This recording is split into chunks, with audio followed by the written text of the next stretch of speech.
3, 2, 4, 1 Action. Assalamualaikum. Sini bukan sana. Salam sejahtera semua. Kembali ke rancangan podcast Bumi Langit TV, perbincangan seputar di bumi dan di langit yang kita pada episod 7 hari ni, Irfan, kan? ya. Aku sebenarnya rasa kecewa. Dan kalau cameraman boleh pan kat muka masing-masing. Ni semua muka Tak. kelat sebenarnya ni. Kenapa Apa macam pasal aku pernah rasa aku pernah buat podcast ni? Sebab kita buat podcast ni semalam. Dan hari ni kita kena ulang balik lagi sekali. apa cerita semalam? Kira macam semalam rehearsal lah. Rehearsal lah sangat. Ya. Full rehearsal. Aku rasa kalau korang nak tahu apa terjadi, boleh tengok YouTube short kita. Kita dah post. So korang just tengok je. Ya, so sebenarnya ni hari esoknya lah kan. Semalam kita dah shoot, lepas tu kita kena reshoot balik. So that's why muka semua kelat. Dan aku pun sebenarnya tak ada mood. Jarang kita berpodcast pada 11 pagi. Selalunya podcast memang malam, kerana aku rasa lebih energetik lah. Dah otak lagi laju Tak, lah yang aku tak faham, siapa yang kata aku 10 pagi ni? Siapa ya idea? Aku mana aku? Awal kau tahu tak 10 pagi ni? Apa-apa pun itu kekecewaan part 1. Kekecewaan part 2 apa sebenarnya? Itu yang belum move on lagi ni. Part tu aku rasa aku dah move on lah. Aku dah move on. Kau sebenarnya dah luahkan perasaan masa Aku dah luahkan perasaan semalam. kita shoot semalam lah. Betul. Sebab aku rasa Malaysia memang dah terkeluar daripada Piala Asia. Kepada siapa tak tahu, Piala Asia ni adalah satu kejohanan tertinggi di Asia lah.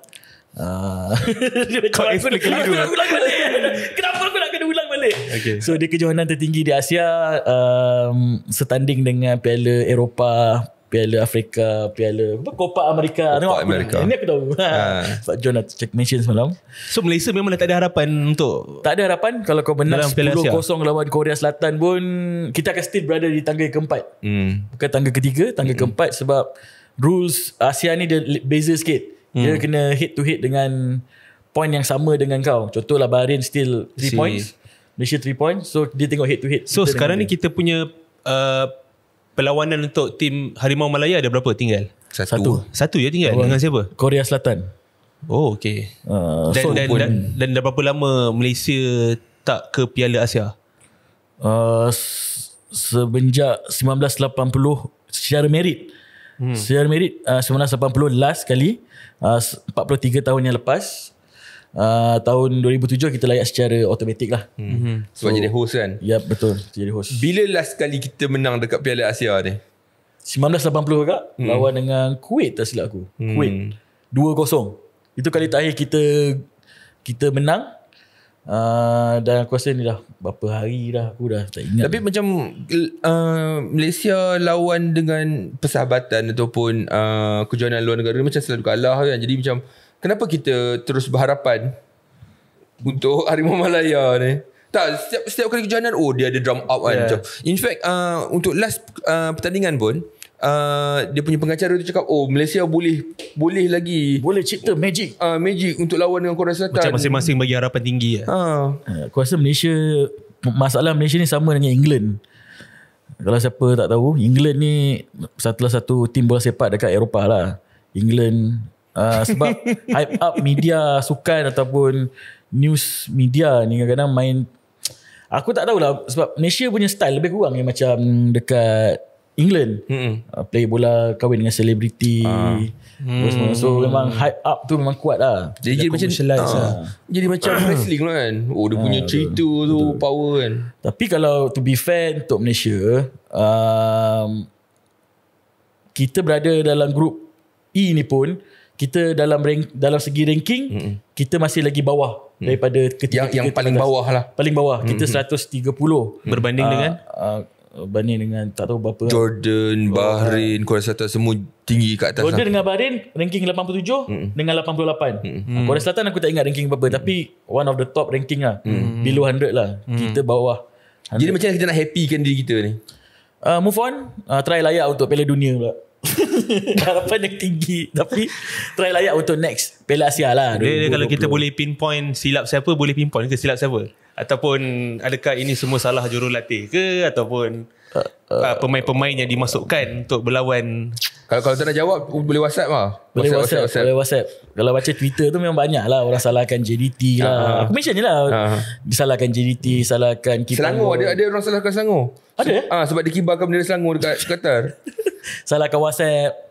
Kenapa WhatsApp wujud mengganggu prestasi pemain dan juga Kenapa ada orang WhatsApp player ke? Ke ada orang WhatsApp?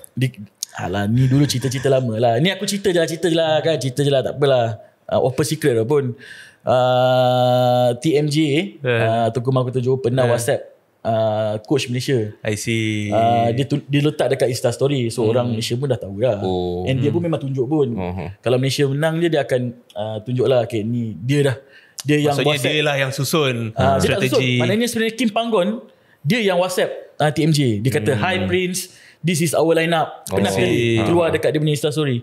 So itu apa secret pun, tak payah kita nak selindung lah. Memang dia sendiri yang baginda sendiri, tuanku sendiri yang keluarkan Insta story tersebut lah. So make sure bateri okay, takut nanti dia tak boleh lagi. So semalam sebenarnya apa jadi ialah kita beli bateri daripada Shopee. Bateri kamera acah-acah korang nak spare lah. Malangnya kami terbeli yang tidak original. Aku rasa kau pusingkan kot ke depan supaya kita boleh tahu juga yang dia berfungsi ke tak. Kami boleh tengok juga muka sendiri. Okay. So Okay, aku rasa cukup-cukup lah kita berduka cita untuk Piala Asia. Kita akan move on kepada segmen seterusnya. Kembali sebentar apa? Kembali lepas ni. Okay.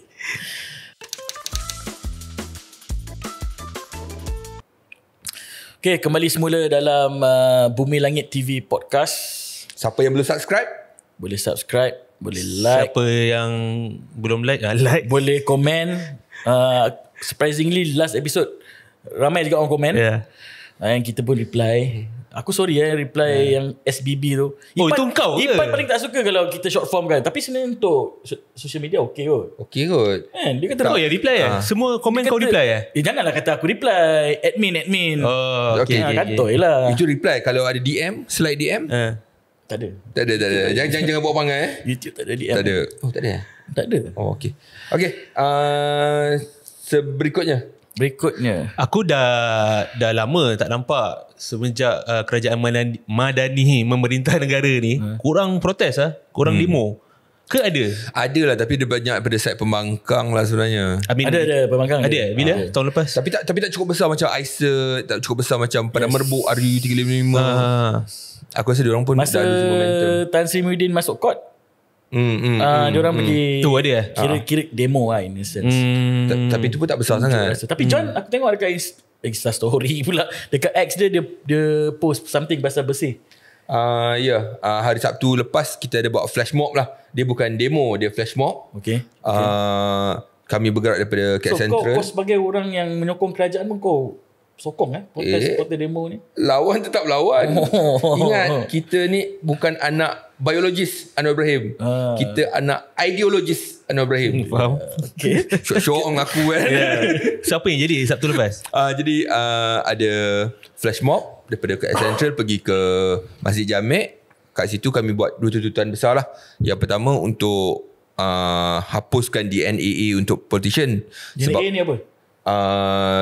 Dilepaskan tanpa bebas. Okay. Terutamanya dalam kes rasuah lah. Sebab sebelum ni kita dah nampak banyak kes-kes rasuah yang melibatkan politician dibebaskan tanpa lepas. Dilepaskan tanpa bebas. Jadi dia jadi macam instrumen politik, dilihat sebagai instrumen politik, dan ketanggungjawaaban tu dah hilang. Jadi kami pada Sabtu lepas kami pergi turun kat jalanan, buat flash mob tunjuk plakat. Siapa yang anjurkan flash mob tu? Itu bersih. Kami daripada anjuran bersih, Saudara Faizal juga hadir bagi ucapan dan dengan tegas lah. First program dia lah. First program sebab sebenarnya hari Jumaat tu ada kes yang melibatkan politician. Tapi dijangkakan masa tu ada DNAA lah. Jadi mungkin nak start drum up apparently, tapi apa jadi ialah kes tu ditunda. Jadi kami tetap tolak DNAA untuk politician. Ada lagi DNA walaupun kami jangka walaupun ada statement daripada Tengku Maimun berkenaan dengan DNAA, bukan salah dia kata salah penawar raya. So apa maksud dia salah penawar raya tu? Maksudnya siapa yang decide untuk DNAA tu? Bukan salah lah, maknanya rakyat blame. Mahkamah ni kira macam lepaskan apa semua. Tapi bukan tu yang terjadi. Bila pendakwa raya minta untuk dia bagi alasan tak cukup bukti ataupun nak tangguh kes dulu untuk cari bukti lain, dia dilepaskan tanpa bebas. Maksudnya bila ada bukti lain, dia boleh baru dipanggil didakwa semula. So pendakwa raya ni memang ada kuasa lah untuk ada kuasa tu. Cuma masalahnya sekarang pendakwa raya dan AGC Peguam Negara dalam satu jabatan. Ini tuntutan kedua bersih supaya dua tu dipisahkan. Jadi kemungkinan AGC dan juga pendakwa raya pun bawah Yang di-Pertuan Agong? Tak. Bawah penasihat itu lagi satu masalah. Bila bawah Jabatan Perdana Menteri ni dilihat tidak bebas. Untuk makluman semua, AGC tu adalah Attorney General Chamber ataupun pejabat Peguam Negara. Peguam negara ni kiranya peguam bagi pihak kerajaan lah. Kerajaan persekutuan. Kalau aku boleh bawa sikit memandangkan kita ulas tentang isu mahkamah, salah laku kuasa oleh ahli politik, aku nak bawa satu kes berita di negara jiran iaitu Singapura. Ini berita daripada South China Morning Post. Kalau aku boleh baca dia punya headline, Singapore's S. Iswaran resigns as Transport Minister after being charged with taking bribes, including football and F1 tickets worth some $298,000 US. 290,000 je. Ya, 298,000 sahaja US dollar. Sampai 2.6 bilion. Tapi diorang US dollar lah. US dollar pun kalau darat dengan 47 kan. Darat dengan 5 lah, 5 kan. Bau. 1,000 ke? 1 juta. 1 juta. 1 juta lebih juga. Itulah. Ya, tapi rasuah tetap rasuah lah. Rasuah tetap rasuah. Tapi kalau tengok dia punya tu apa, flight ticket, dia kalau aku boleh huraikan sikit apa kes dia. So yang tertuduh ni ialah seorang menteri di Singapura, dituduh rasuah, dituduh 27 pertuduhan.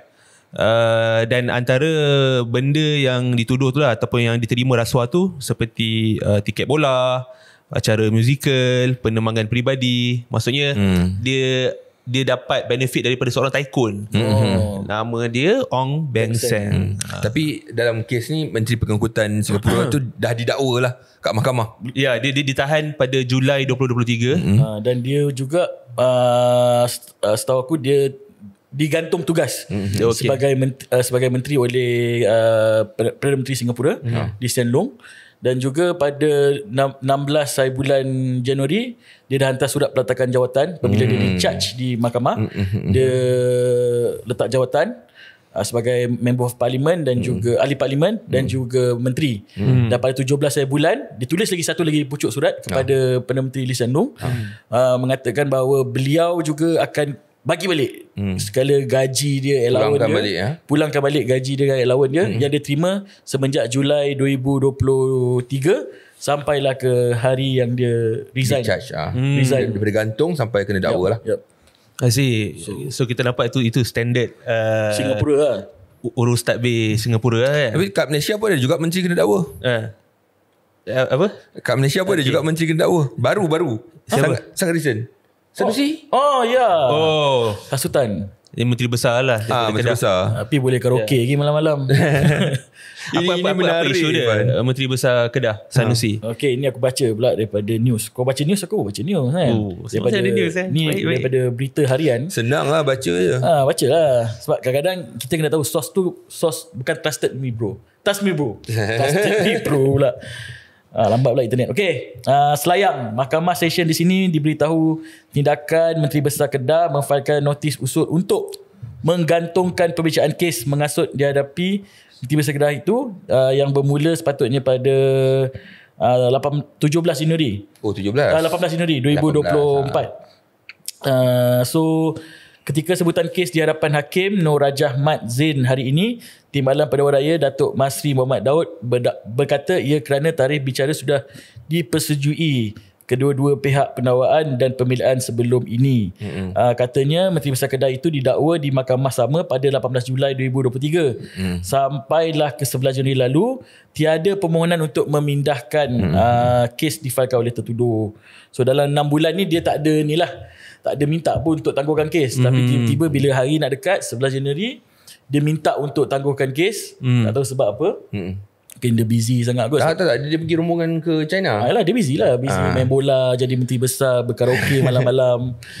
So batuk sikit. So dia minta lah tangguh. Dan ini kira satu penghinaan lah kepada mahkamah. Betul.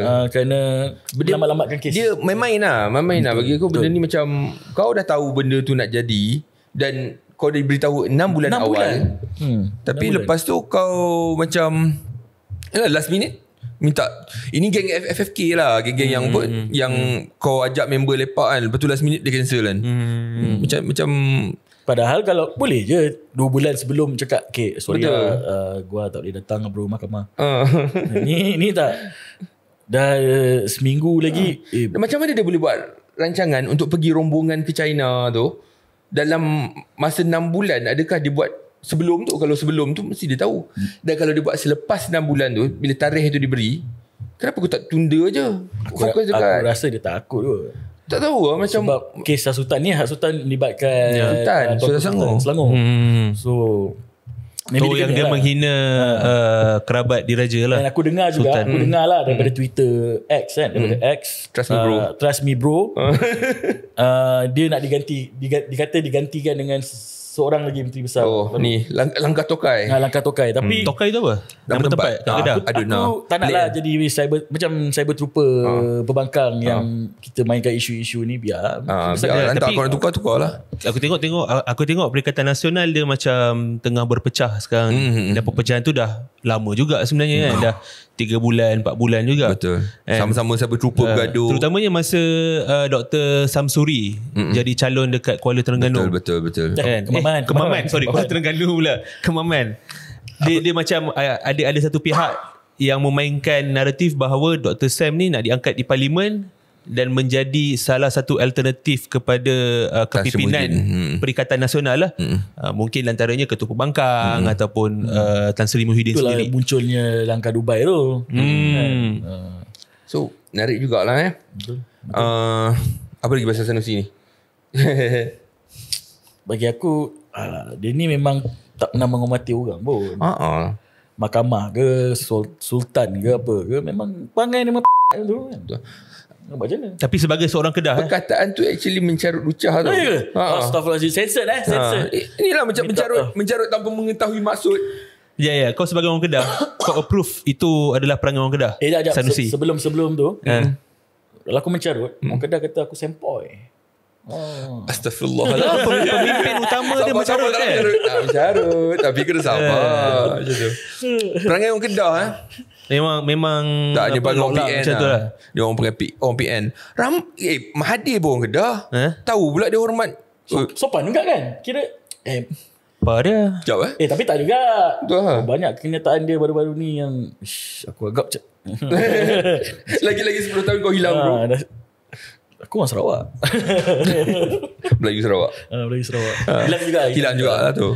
Ya, okey. Aku rasa itu saja untuk segmen Mahkamah dan Rasuah. Kita kembali selepas ni. Kembali kita dalam Bumi Langit TV. Perbincangan sekitar apa yang ada di bumi dan di langit. Langit. Kita sambung kepada isu retreat pemukiman kabinet perpaduan yang baru-baru ni berlaku dekat. Inilah yang sebab Bangkang cakap ahli parlimen kena kurung tu. Dia kata kena kurung dekat hotel. Okay, sebelum kita cerita pasal kurung tu, kita cerita dulu pasal retreat. Pasal retreat? Pasal retreat. Retreat kabinet lah. Okay. Kenapa kau macam blur? Sebab banyak sangat retreat yang berlaku. Antaranya adalah retreat Jemaah Menteri, pemukiman Jemaah Menteri di Cyberjaya pada hari bermula hari Jumaat sampai hari Sabtu. Lepas tu ada retreat Angkatan Muda Keadilan. Ada macam mana kau tahu? Aku tahulah. Aku tak Aku ada pernah mata-mata. Oh, Lepas tu okay. ada juga Ditreat Keadilan, Parti Keadilan Wanita. Rakyat Negeri Sembilan dan juga wanita. Liga Rakyat ada satu. Yeah. So aku akan explain apa yang berlaku masa pemukiman jemaah menteri. I mean aku takkan bagi tahulah exactly what happened kan. Kau bukan ada dalam tu pun. Mata-mata aku tak sampai tahap tu lah kan. So apa yang aku boleh kata melalui Kau baca berita lah kan. berita punya story apa semua, antara objektif lah pengisian dia adalah untuk memperkuatkan lagi lah kesatuan antara jemaah menteri bersama perkhidmatan awam. Dan aku rasa ini merupakan salah satu langkah lah menuju ke tahun baru tu. Ada satu perbincangan peringkat eksekutif bahawa ini adalah komitmen kerajaan untuk terus membawa hala tuju negara tu ke arah madani itulah yang telah diletakkan asas dia pada tahun lepas kan, terutamanya dalam hal ehwal ekonomi. Dan kalau aku boleh cerita sikit apa isu yang dibincangkan, pertama adalah hala tuju ekonomi, kedua kebajikan dan keselamatan sosial, pembangunan infrastruktur dan kemampanan, tadbir urus, inovasi dan komunikasi. Jadi Banyak kan? ya banyak Tapi isu. nampak agenda dia sangat fokus lah. Betul. Dan kalau baca berita dia banyak emphasize on memperkuatkan lagi, memperkasa apa hubungan tu lah antara tu. Maksudnya signal dia kerajaan perpaduan, kerajaan madani ni memang utuh. Tak ada perpecahan lah seperti yang digembar-gemburkan oleh pihak pembangkang Perikatan Nasional. Sampai kan ada orang kata pemukiman ni satu pembaziran. Pembaziran lah. Pembaziran. Ya. Tapi bagi aku dia orang tak membazir sebab Anwar Perdana Menteri Datuk Seri Anwar pun cakap bahawa pemukiman ni diadakan pada 11 siang, malam dia orang balik. Betul. Balik rumah sebab Cyberjaya dekat dengan Betul. Putrajaya. Sebelah dia pun. Dan benda tu berlaku kat Cyberjaya. Yep. Dekat dengan Putrajaya lah. Kau pun pergi retreat juga itu kan? Aku pun pergi juga retreat untuk AMK. Kau pergi sebagai apa? Atas kapasiti apa? Sebagai ahli majlis pimpinan AMK pusat, sebagai ketua AMK wilayah. AMK ni apa? Sayap Pemuda lah. Saya pemuda, Angkatan Muda Keadilan. So kita dalam AMK ni kita bincang banyak perkara lah. Dan kita juga Bagi leak sikit apa yang kau mula-mula bincang. kita dengar input dulu daripada 3 panelis berkaitan apa masalah negara. Keduanya tentang peranan media dan juga apa yang kita boleh improve dari segi media. Dan thirdly dari segi strategik organisasi lah. And then kita divide into groups dan ready for 2024. Okay, lebih gempak. Jadi apa yang bersedia tu? Apa gambaran yang mungkin kau boleh bagi tahulah apa aku rasa menuju in terms 2024 ni? Sebab aku tengok banyak dekat Twitter. Okay, secara jujurnya lah ramai dekat Twitter cakap AMK ni lemah, tak bergerak lah apalah kan. Aku sebagai orang dari AMK terasa lah. Tapi inilah caranya kita untuk improve dan juga tunjukkan kepada orang kat luar sana AMK ni ada dan AMK ni boleh bergerak sebagai, bukan hanya sebagai orang kata kalau nak viral, nak gempak AMK ni kena kutuk kerajaan. Tak. Dia sebenarnya kita kena jadi suara kepada kerajaan. Dan at the same time kalau ada benda yang mungkin bertentangan dengan prinsip dan sebagainya, mungkin kita boleh masuk dan tunjukkan Bergocoh. something lah. Bukan nak bergaduh. Bukan bergaduh. Kita actually nak tunjuk bahawa pemuda rebel lah apa. That's not the way lah. Sebab bagi aku Angkatan Muda Keadilan dia memainkan peranan yang besar. Terutamanya apabila Presiden Parti Keadilan sendiri adalah Perdana Menteri. Betul. Kan? Jadi Ketua AMK pun dalam dalam aku hampir kata dalam kabinet. InsyaAllah. Itu kalau ikut definisi. Itu waf je. Ya, itu kalau ikut definisi Wan Ahmad Faisal. Extended definition of cabinet kan. betul. Tapi sebenarnya jemaah menteri itu hanya melibatkan menteri, tak melibatkan timbalan menteri. Tapi point dia adalah Presiden Parti Keadilan adalah seorang Perdana Menteri. Lepas tu Ketua Angkatan Muda Keadilan adalah seorang timbalan menteri Belia dan Sukan. Jadi setiap komponen dalam parti itu memainkan peranan yang besar. Satu lagi challenge sebagai sebuah organisasi AMK yang dalam kerajaan ni, kau nak bawa inisiatif kerajaan tau. Yang bosan, yang orang tak nak tahu. Betul. Pun. Tapi orang cakap kerajaan tak buat apa pun. Sebenarnya dia orang pun tak nak tahu sebab mungkin kita punya penampilan tu tak seksi lah. Betul, dan penyampaian. Bila kau cerita pasal ekonomi madani berjela-jela panjang. So macam mana kita nak keluar daripada kepompong yang membosankan tu Kau ada something yang seksi.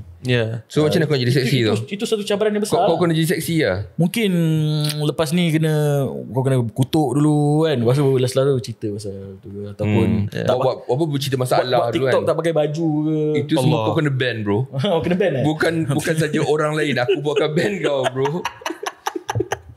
Tapi ya, on serious note memang kena Jadi buat. bila kau kena pergi retreat ni, Ha. kau pun kan kurung sekali lah. Sebab ada orang bersatu. Walaupun betul. kita orang tak ada tak ada kerusi di parlimen, kita pun dikurung juga lah. Takut menyokong walaun ke apa kan. Tapi Mangkuk Ayun bersatu Apa, Syafiq? AJK Penerangan. Dia JK penerangan pemuda ke apa? Benda tu dah di-delete oleh Malaysia Gazette tau. Oh, ya? Sebab mungkin cerita tu tak betul. News pick up. Lepas tu ada satu news lagi dia belum delete dah. Aku baca sikit Mana Malaysia Daily. Malaysia Daily. Dia still ada lagi. Ahli Parlimen Kerajaan dikurung. Ada soal. Okay. Ada tak ada soal? Ada tak ada soal. Oh, selamat lah. Selamat sikit. Selamat sikit. Kenapa internet kita slow sikit hari ni? Boleh tak? Okey, itulah satu rakaman video pendedahan seorang pemimpin Perikatan Nasional yang mendakwa ahli parlimen kerajaan dikurung di satu lokasi di Cyberjaya. Ahli Jawatan Kuasa Penerangan Parti Bersatu. AJK dia. AJK Penerangan Parti Bersatu Muhammad Syafiq Abdul Halim mendakwa beliau mendapat maklumat itu, trust me bro, daripada pihak tertentu mengenai tindakan terhad. So dia dalam satu video dalam Malaysia Gazette lah, berdurasi 9.58 saat mungkin 9.58 minit kot, bertajuk. Jadi aku rasa ini masalah bersatu bila diorang tak buat retreat dan sebagainya. Dan ketua penerangan pun, ketua penerangan dia kau tahu siapa? Ketua penerangan bersatu. Adun Hulu Kelang yang orang Hulu Kelang kata tak keluar, dia tak nampak, pejabat tu pun tak ada. Ya, sampai sekarang. Azmin Ali. Masih merajuk ke apa? Tak tahu, tapi dia ketua penerangan. So itu pergi Dubai. Tak gambar dekat Dubai. So naratif retreat Dubai. Parti Bersatu pun tak nampak tenggelam. Aku tengok yang bergerak adalah PAS. Walaupun aku tak suka, tapi at least dia bergerak. Naratif dia DAP, Kutu Anwar, liberal. Cuma masalah pembangkang ni, dia punya bangkangan dia tu aku rasa dia tak strategik. Okay, dia strategik untuk kepentingan blok pembangkang. Betul. Maksudnya dia mengapi-apikan isu perkauman dan sebagainya. Tapi sebagai sebuah parti politik, kita strive to build a good narrative untuk membangunkan negara apa kan. Tapi diorang terpaksa menggunakan sentimen perkauman tu.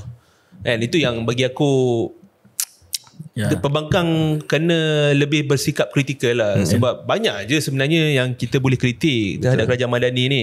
And then bukan hanya diorang ni being racist ke apa. Itu satu hal lah.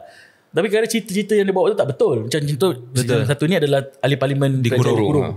Ada satu lagi gambar yang tular dekat social media yang aku tengok itu tentang Haiti, jamuan dengan yang di-Pertuan Agong. Dia tunjuklah gambar. Ini hint daripada yang di-Pertuan Agong. Hint ni nak dekat dah ni. 18 tak jadi, insyaAllah 23 pula. Tunggu celah. Ini berapa bulan? 23 esok pukul 10 pagi Selasa. So ini hint daripada di-Pertuan Agong. Dalam gambar tersebut ada baginda di-Pertuan Agong dengan anak anda baginda tuanku. And then ada Tun Mahathir, Tan Sri Muhyiddin dan juga Datuk Seri Ismail Sabri lah, bersama dengan isteri-isteri masing-masing. So dia kata bahawa ini hint lah daripada Agong. Padahal sebenarnya gambar tu adalah majlis yang sama. Datuk Seri Anwar dan juga ahli parlimen kerajaan yang lain dan juga Timbalan Perdana Menteri hadir pada majlis santapan petang kot, santapan minum petang something before baginda berangkat pulang ke Pahang. Tapi dekat social media seolah-olah macam yang di Pertuan Agong tu hanya berjumpa dengan mantan-mantan Perdana Menteri ataupun blok pembangkang saja. Tapi inilah masalah kritikan dan dia punya propaganda ni tak membina negara tau. Betul, dia tak membina. Kalau kau attack padu dan aku tengok kalau even kalau dia attack padu kan, macam sebelum ni ada kritikan kat atas padu dan menteri improve. Yang attack padu kau tahu siapa? Ong Kian Ming. Yes. Orang dalam DAP. Kerajaan sendiri. Bukan orang berbangkang. Bukan Wan Faisal ke apa ke. Dan kehilangan naratif dia orang ni, macam naratif dia tak membina negara tu masalah. Betul. Macam mana kau nak buat semak imbang kalau macam ni? Dan berapa lama dia orang boleh bertahan untuk mengapi-apikan perkauman ni? Berapa lama? Aku rasa lama tau. Lama sebab dia orang kata nak ubah kerajaan ni daripada Januari. Oh, tahun baru kerajaan baru. Ni dah masuk tahun baru. Dah setahun 365 hari dah. Dia since August. Tak. Ni dah Ogos hari keberapa, hari bulan berapa? Pada hari pertama Anwar hari tak pertama sumpah lagi dia orang dah cakap nak jatuhkan kerajaan. So dia momentum dia ada sikit lagi. Maksud aku berapa lama dia orang boleh menjual sentimen perkauman tu? Sebab bagi aku lama-lama orang dah muak. Betul. Orang tak nampak perubahan. Betul. Kan? Yang dijanjikan benda yang sama Yang tu kita kena tanya rakyat kat bawah. Kita kena tanya orang kat bawah. Ini persoalan aku lah, berapa lama boleh bertahan kan? Sebab aku rasa in the end akhirnya orang akan nampak tak ada apa yang berubah pun. Betul.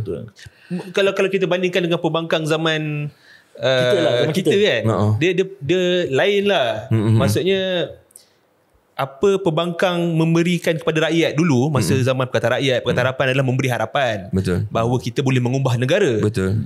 Dan harapan tu kita boleh nampak perubahan tu bagaimana. Betul. Kan? Bukan naratif perkauman ke apa. Bukan. Kan? Kalau pembangkang sekarang dia memberi gambaran bahawa perubahan tu adalah tak tahulah, maksudnya kembalikan hak Melayu, tapi hak Melayu mana yang ditarik?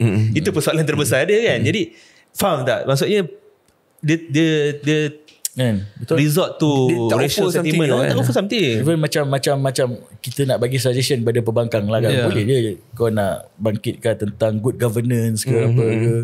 Kau attack je lah Zahid hari-hari kan. Kenapa kau nak attack DAP atau apa kan? Attack je lah Zahid. Timbalan Perdana Menteri, DNA lah apa. Kita okey sebab kita pun nak juga AGC dengan apa nama tadi?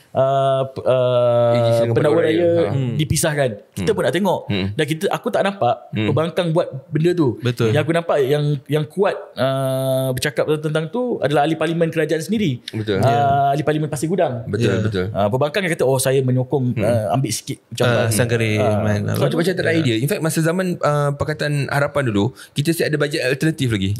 Ni tak ada langsung. Ya, terutama masa Negeri Selangor punya Negeri Selangor pun lebih kurang. kita attack lagi Azmin Ali. Azmin Ali selaku ketua pembangkang pun tak menyediakan sebuah belanjawan ataupun bajet alternatif. And then Adun 30 pun dia angkat, bukan dia akan angkat bajet alternatif, dia angkat brochure dia masa kempen tu. Ini yang kami akan buat. Berapa selai selai 2 A4 paper tu. So itulah apa, itulah takkanlah kita nak nasihat pembangkang kan. Tapi yelah ini tips lah, tips. Selain daripada kau attack DAP ke Anwar ke, attack benda-benda yang lebih berguna kepada rakyat. Betul. Tentang yang Grab tu is a good thing. Betul. Grab tu salute kepada Wan Faisal walaupun dia salah sikit. Dia cerita pasal Grab adalah bawa MOF lah apa.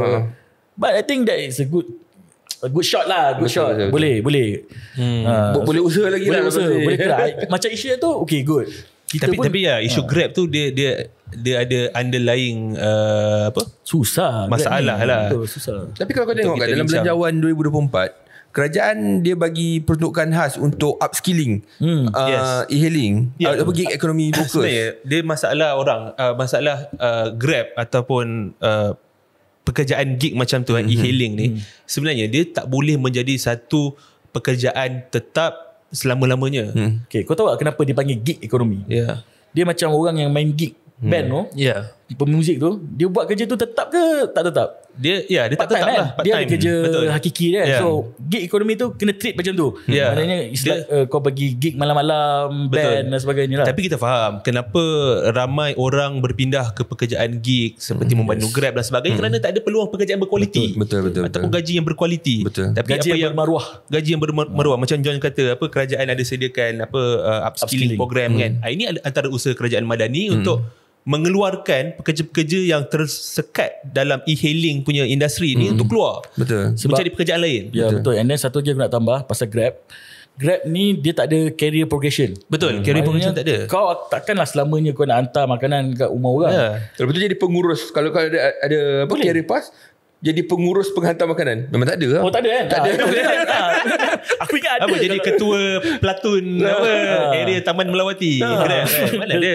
Itu pun tak ada. So aku rasa macam dari sudut jaringan keselamatan, sosial keselamatan, insurans dan sebagainya pun tak disediakan. Betul. Tapi yelah, kerajaan sediakan upskilling program dan sebagainya, tapi apa solusi yang sekarang boleh dilakukan tu, aku rasa kena di address lah. Skilling thing is good kena address lah. Maknanya, Maksudnya kena bantu mungkin dari segi kewangan ke dan sebagainya. Macam John punya kawan baik, Menteri Sumber Manusia ada buat beberapa kawan baik John, Menteri Sumber Manusia. Beberapa perkara tentang apa nama? Parti. Bukan parti. Parti, yes. Parti. Bukan parti lah. Tenaga kerja Indonesia. Yes, tenaga kerja luar. Indonesia, luar. Di mana dia menguruskan supaya pekerja asing ni tak lambakan tu tak terlampau ramai datang ke Malaysia. Dan ini benefit juga kepada pekerja-pekerja dalam tempatan. Kerana kau nak kena pastikan yang pekerja luar ni dibayar dengan gaji yang bermaruah. Dan kalau datang ke Malaysia kena bayar gaji dulu. Supaya orang ni tak datang. So that kita orang lokal ni, gaji okey ni. So kita boleh masuk lah. Fill the gap. Jadi sebab sebelum ni pekerja asing ni dilayan semacam buruh kasar tau. Gaji rendah, bagi tempat duduk macam apa, sangka burung kan. Teruk gila living condition. Dan majikan sukalah sebab low cost.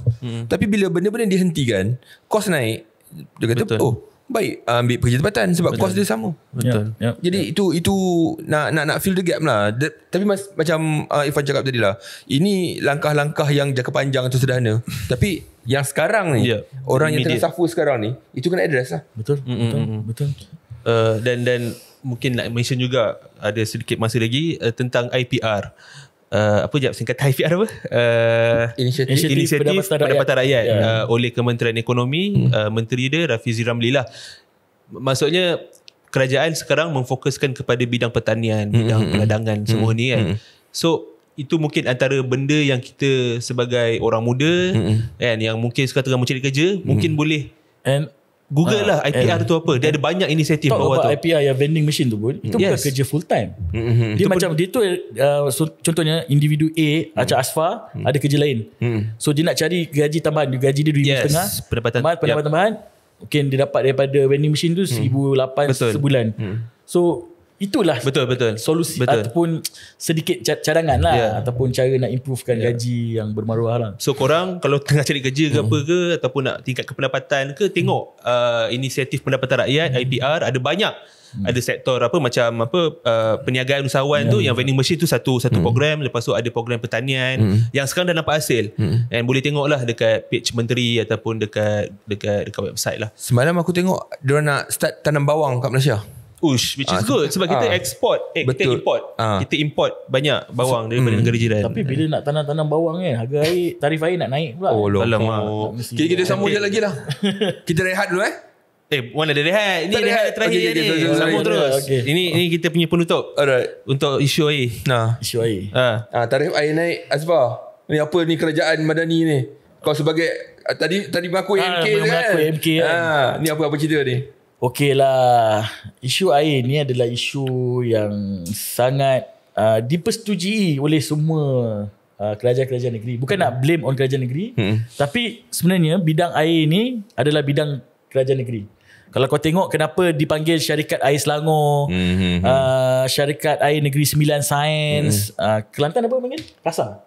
Kasar. Itu kementerian. Apalah nama syarikat dia lah. Kedah. Sadar Kedah. And then apa-apa nama dia adalah nama negeri.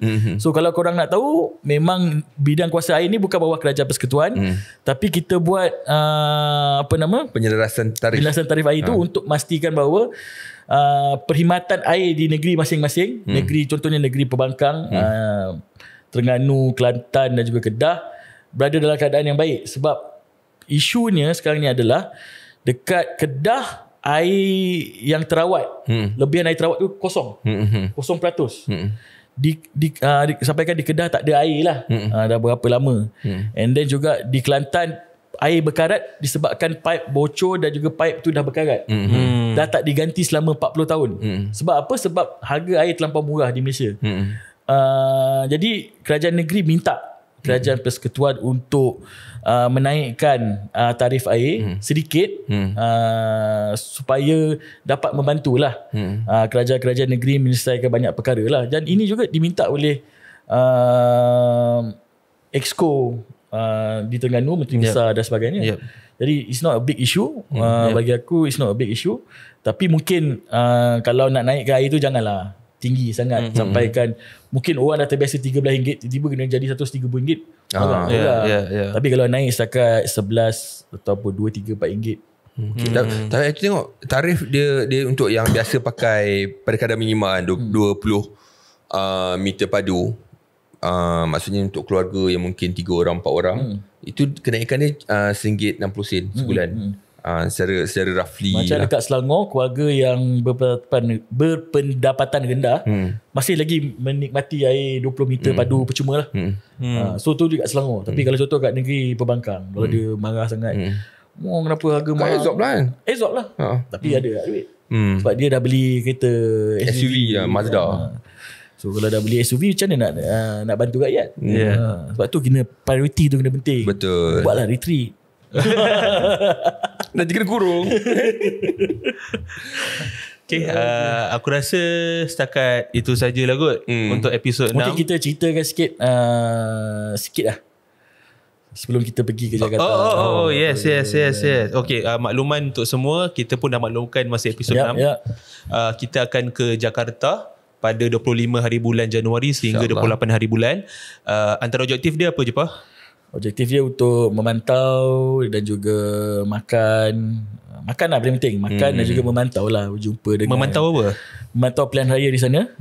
Pilihan raya Presiden dan juga pilihan raya legislatif yang bakal berlangsung 14 Februari. So kita, ini kira minggu-minggu terakhir lah. Yes. Lagi 2-3 minggu nak mengundi. So ini minggu-minggu terakhir. Semalam pun Kaisang datang ke Malaysia.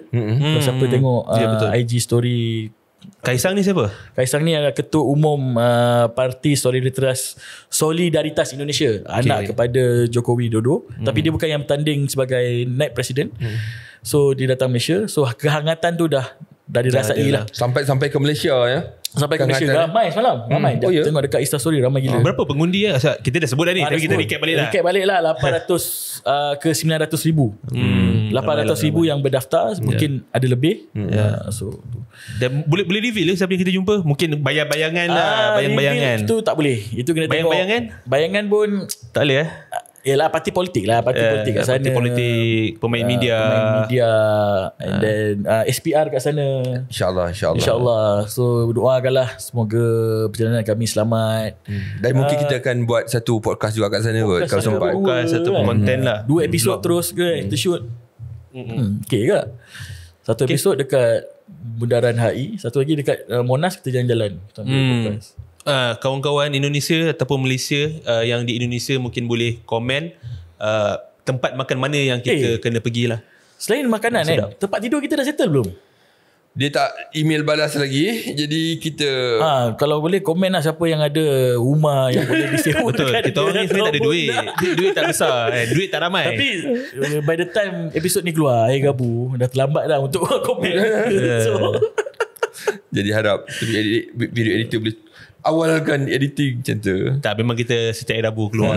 Tapi mungkin sempat lah masa kita kat airport tu, bila pukul 8 malam tu kita upload, korang komen, pagi tu kita baca, terus kita book. Lepas kita call lah. Ya, mungkin dari Khamis atau Jumaat tu tidur kat airport ke apa. Tidur lah kat mana-mana kan. Parti dia derita. Okay. Alright. Okay, terima kasih. Itu saja daripada kami. Bumi Langit TV, perbincangan seputar di bumi dan di langit tinggi. Assalamualaikum. Bye. Boom.